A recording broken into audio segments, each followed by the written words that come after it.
Lan? Lan?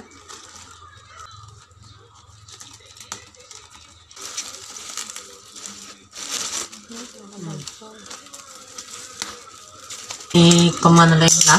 Tibukbuk mo ang May activator. May activator na dami.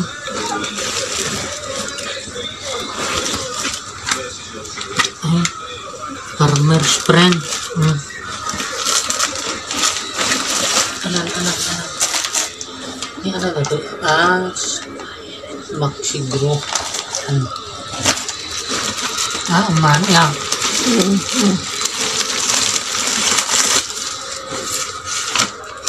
Ini farmer's friend mana dulu deh. Start, diba? Ini farmer's friend mana? Nagadog. Nagadog. May sagwa talong upat. Stop. Upat tetap. halos doon.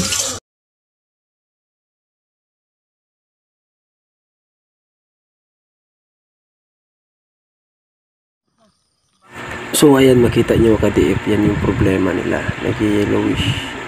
So yan yung susolusyon na natin gamit ang ating CHC Agritech na in-order nila. So ayan, pinakita mo na sa akin yung problema, no? So yan, wala pa yung, hindi pa yan na-rehab. Ayan, kulang ng nutrients, no?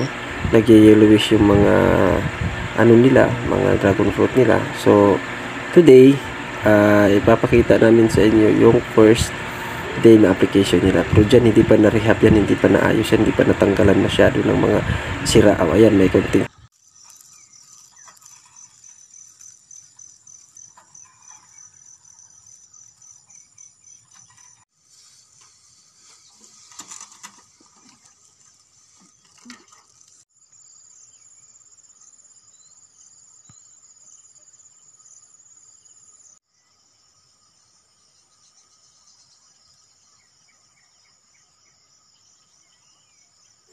So dito naman mga ka-DF, so pinakita na sa atin kung ano yung resulta ng ating produkto sa loob ng 30 days, no, or 15 days mula noong August 20 na in-applyan, and ito na po nagiging resulta. Ayan, so lahat ng pinatanggal ko, makikita nyo, para maraming cutting, pinatanggal natin yung mga hindi quality na mga sanga, yung mga nag-yellowish tulad ng una nyo nakita. So dito medyo nakaka-recover na ng konti, and nagkukulay green na yung mga katawan ng DF. Ayan, makikita nyo kulay green na because of the technology na pinagamit natin sa kanila na CHC Agritech. So kung makikita ninyo, ayan, ang result na ngayon, kulay green na yung DF nila. So nakaka-recover na.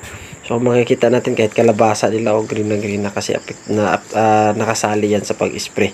So ayan, may mga ilan pa na kaka-recover lang. So makikita natin.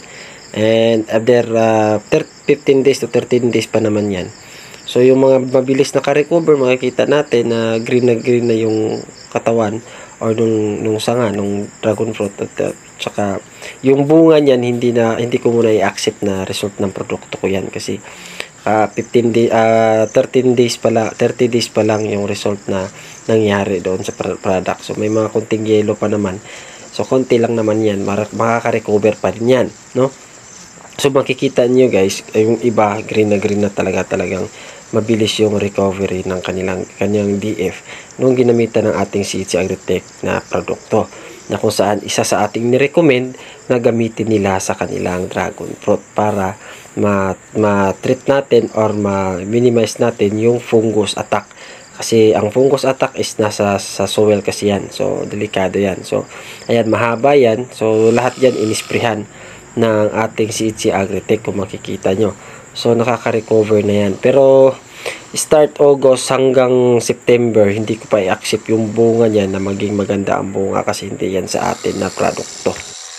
So dito naman na part, ito yung third application ng ating CHC Agritech. So makikita natin, ganyan yung ideya na ina-spray ko sa kanila. So gamit ang ating produkto, nag-spray sila ng ating produkto para ma-treat natin at magamot natin ang ilang dragon fruit. Ayan, si tatay, siya yung may-ari. Ayan, kinakating na yung mga tumubo dun sa ilalim kasi para andun na sa taas lahat ng tubo, wala sa ilalim, no? So pinapaputol ko sa kanya.